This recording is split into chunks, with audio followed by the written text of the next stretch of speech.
Welcome and thank you for listening. This is a student panel discussion hosted by the Stanford Fund. My name is Mitchell Bates. I work for the Stanford Fund, and I'm joined by a few of our current undergraduate students, Tynan and Chandler. Alumni such as yourself make a big difference at the university through both your financial support and your volunteer efforts.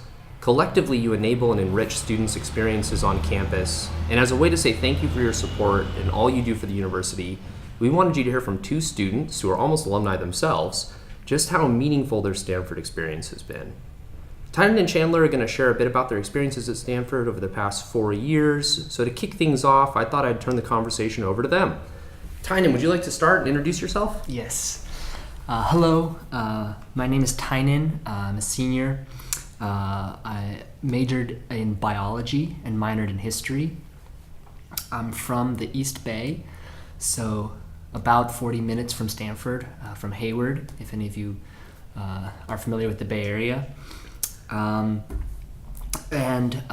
path to Stanford was fairly short in terms of decision making, in that I applied to Stanford early. I was considering between playing Division III baseball at Pomona and then coming to Stanford, and I chose to come to Stanford. And I guess we'll talk about what that's been like in the questions as they go on. Hi everyone, my name's Chandler Morris. I'm a senior and I'm majoring in international relations with a minor in Spanish. I'm from a very small town in Iowa called Harlan. It's like right in between Des Moines, Iowa and Omaha, Nebraska, if that helps at all. It's a town of 5,000 people. And then my path to Stanford was like kind of on a whim, honestly, because Stanford had always been my dream school, but I never knew if I could get in, and I decided to apply for regular admission. And I remember during March I got the acceptance letter, and then there was no doubt that I couldn't not go to Stanford. So All right, well, thank you for sharing, you two. I know you were probably busy getting ready for graduation and soaking up a few more days in the sun, but I wanted to take you back to the moment when you first arrived here on campus those 4 long years ago. What has surprised you the most about your college experience? I can go first. I think for me, especially at Stanford, it's been the people and the communities within campus. Just like I remember my freshman dorm and how strong that community was, and the people I met that year I still stay in touch with and are very close friends with to this day. But I mean, the people on this campus are tremendous. The love and support they give to one another, whether that's just through friendships, classes, outside organizations, anything like that. It's just been truly amazing. Yes, because I was going to echo that exact thing. My freshman year roommate and our kind of partner in crime who lived down the hall from us, the 3 of us, those 2 people are still my closest friends. My freshman year roommate I lived with all 4 years in some combination of, yeah. So it's that was astounding to me to come and then just find just a friend for life, just that who I was just put with from the beginning, from day one. And this year we're all 3 living in a triple, my freshman year roommate and our friend down the hall, who was essentially our other roommate because he just came and did all his homework with us anyway.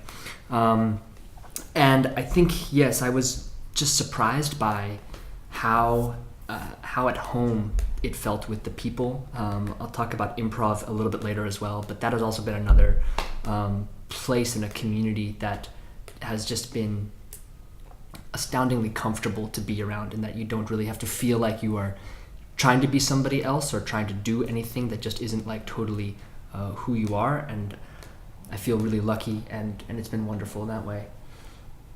That's wonderful. Building on that theme, how has your Stanford experience changed you? How have you changed since you've been here? I think for me, this year was really reflective in that sense of looking back on who I was as a freshman. And as a freshman, I didn't really know who I was, my values, my beliefs, that kind of stuff. And like as my 4 years have gone on here, like I've just become like so much more like sound in who I am as a person. Like I've just learned so much from the wide array of people on this campus, like their experiences, their backgrounds, and you know, learning about that has just like completely changed me. And like I know for a fact if I hadn't gone to Stanford, I would not be like the person I am today, and like the thoughts and values that I experience every day. I feel exactly the same. I think definitely I got a much greater sense for how I want to engage with the world outside, and of really considering my life, my 4 years at Stanford, as well as my life before then. And I think just really taking a very genuine interest in what's outside, what is happening in the world, and how I want to engage with that, how I influence, how I affect, how my presence and decisions affects other people. Really taking an interest in politics and other affairs, really. And I think that's that sort of maturation. I mean, over the course of Stanford, I sort of changed in like which classes I wanted to take, which speakers I wanted to see.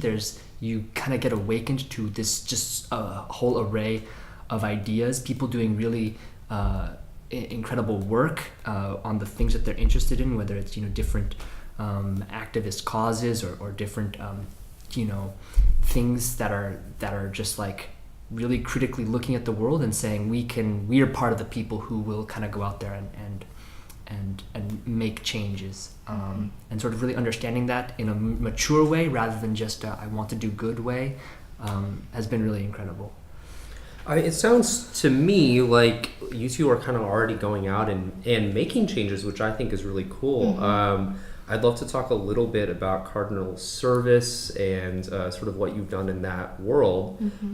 For those of you who don't know, Cardinal Service is a really incredible campus initiative aimed at making service and giving back a distinct feature of a Stanford education. And Cardinal Service also receives funding through your gifts to the Stanford Fund, so there's our plug for the day. So you both have been involved in these programs. Chandler, could you tell us a little bit about Preschool Counts and sort of what drew you to that program? Yeah, so Preschool Counts is through the Education Partnerships program in the Haas Center. And basically the premise of it is that we go to tutor preschool and kindergarten students at St. Elizabeth Seton School in Palo Alto. And the majority of the students that we work with are on scholarship and are from East Palo Alto. And we teach them, you know, basic math like counting, geometry, and then operations.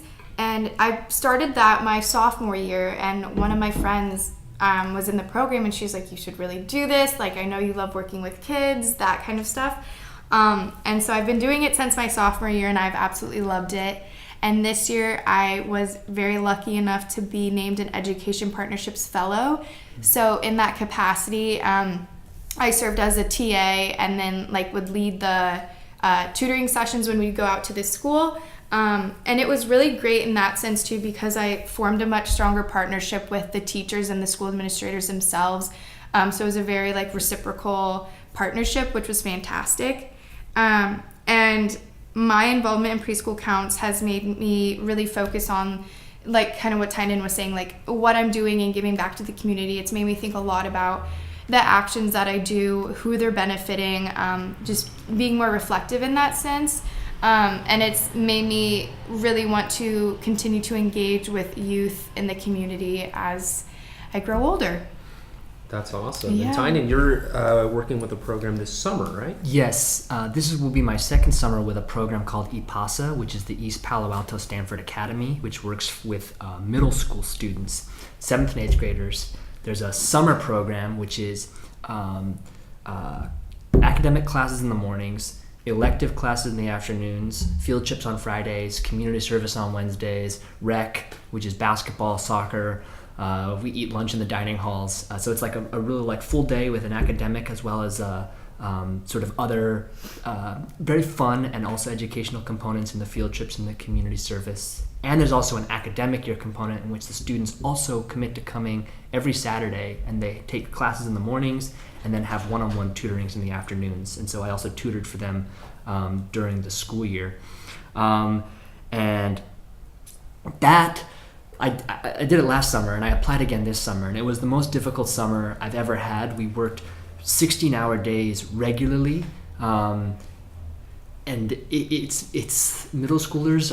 These middle schoolers are just truly incredible people, and I think I was sort of shocked by how much my own socio-emotional development, how much I developed socially and emotionally. And it's ironic because that's like a big key part of the program itself. Our director Priscilla is all about like holistic education, and yet we students, the people who are staffing the program, are also just growing and developing as people. And it's because the middle schoolers they're very intelligent and very honest, and they really ask a lot from you. They're beginning to really understand the world around them, and they challenge you, and it was truly an experience that I can't really even capture, but it made me want to do it again, even though it was so exhausting, and I just had to do it again the next summer. And I'm working with the 8th graders who I knew as 7th graders, and when I see them during academic year tutoring, we can't get enough about like just hyping up how excited we are for like summer program to start. And I've got to finish up my lesson plans. Actually, it's my final project right now. That's like that's the last thing I'm working on at the end of the school year. But yes, I can't speak enough to the education partnership programs at the Haas Center. Mm-hmm. That's wonderful. And I mean, you kind of were just already talking about a meaningful class you've been taking, but is there a class you've taken at Stanford that has been maybe one of the most challenging or meaningful classes?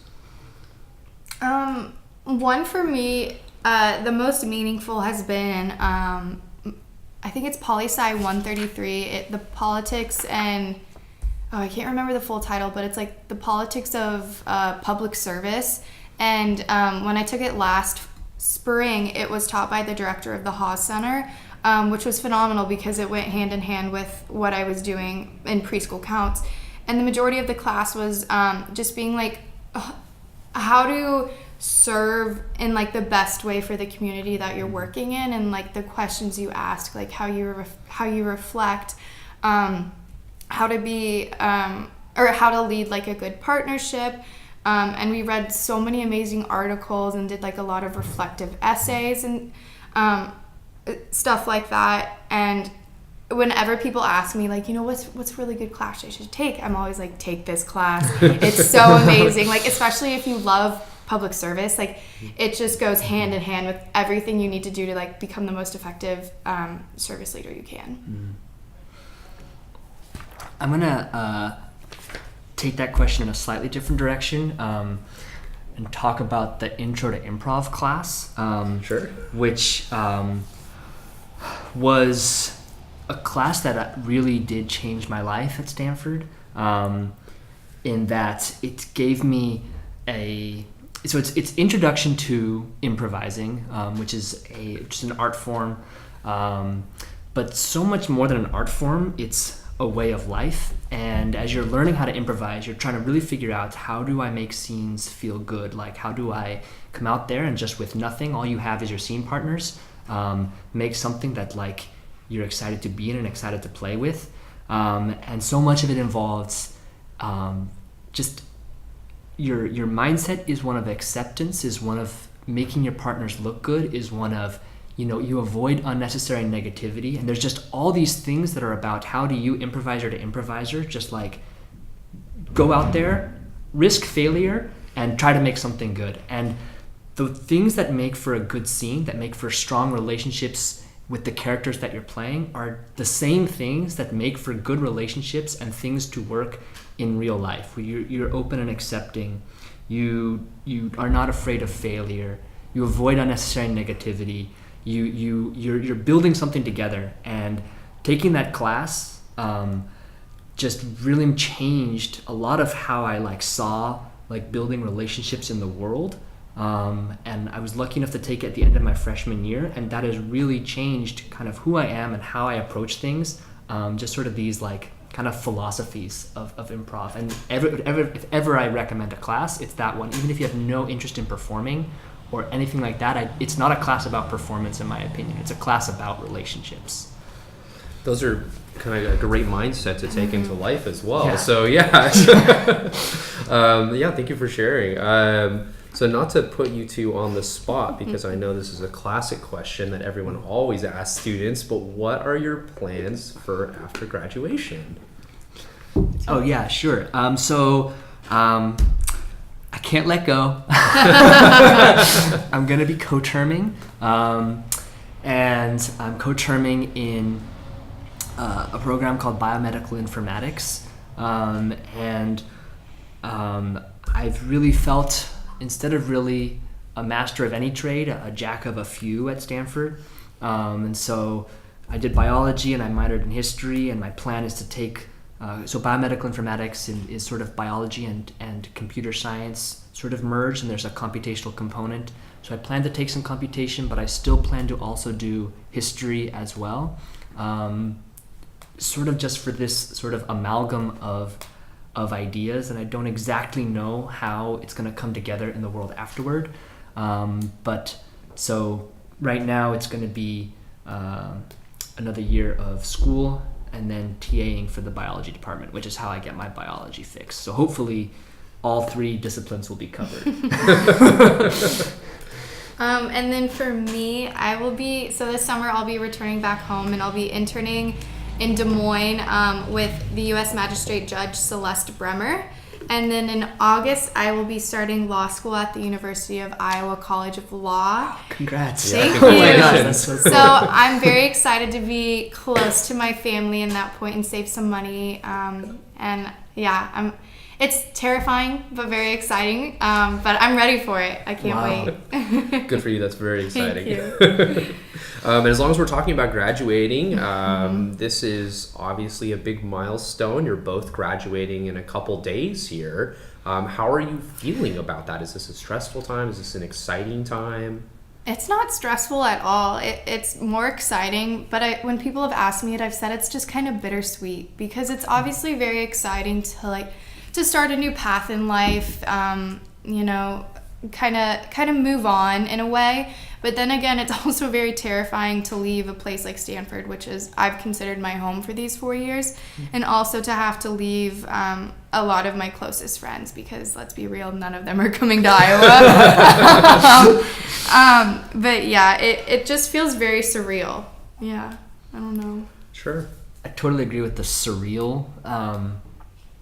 The fact that I'm co-terming, I think, softens it a little bit. But even so, there's people who I just finished my last improv shows with people who I've been improvising with and who have been very close friends for a long time. Even after, like, those who are staying in the area, we're still saying to each other, well, we're still going to get together, we're still going to play, we're still going to make scenes and work on stuff. And I truly believe that will happen. And so there's, even though I'll still be around campus, it will be a very different feeling. And I'm welcoming that feeling of sort of treating it a little bit more like, I won't be doing improv anymore. Some of these other very undergrad feeling things won't be a part of my life, and it will feel perhaps slightly more professional. And I think I'm, yes, I guess I feel a lot of gratitude to have to have enjoyed it so much, and to have had like people who I'm just can really spend these last few days with so happily. So Sure. Yeah. That's wonderful. Well, thank you both. So last question for you. Are either of you participating in the Wacky Walk? Obviously a big Stanford tradition. Do you have any crazy costumes prepared? So 3 of my best girlfriends and I were going to dress up like kind of in and out, with the hats and like the t-shirts. And my dad made these really great signs for us. So we switched the words like in and out on this like logo to be we are out. So pretty clever. That's great. How about you? Some of the other seniors on the improv group, we're going to make signs with the letters yes and, which is the most fundamental tenet of improv. Then we're still scoping out costumes. One of our members has this big costume closet, and I saw this really kind of hilarious, tiny, it's pinstripes, white and red pinstripe. It's very garish and very small blazer, which I'm gonna like match with something else, and probably a bow tie. So we'll put stuff together. But I think the main thing is gonna be the signs with yes and. This sounds like a lot of fun. Oh yeah. It will be. All right, well, we should let Chandler and Tynan get back to enjoying their last week as undergrads, not to sound too heavy or dramatic. Thank you both for joining us, and thank you again to our donors and volunteers who make college experiences like the ones you heard today possible. If you're ever curious about what's happening on campus or how your gifts are supporting current students, please contact your class giving officer, and we'll try and do a few more of these after summer break. All right, thank you.